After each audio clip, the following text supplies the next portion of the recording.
Hi guys, today we will talk about how can you find your list create on your Roblox app. We're going to figure out the solution on how you can do that on your Roblox app. So all you have to do is to just go down here, you click here on this sign down here, then it's going to show for you RTQ here in this window, and all you have to do now is to just click here on create here, then it's going to take you here to create list. So just switch into open video like this here. So in here can you create anything you want here in this window, can you make anything you can imagine here.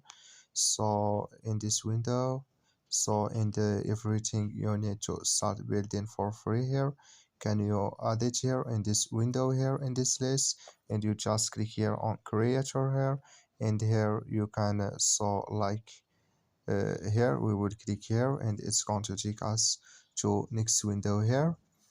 In here you will find all information here you have, if you want to show public only or show archived here, or last update data here to your created here. So that's all. Thank you for watching. Don't forget to support us by liking.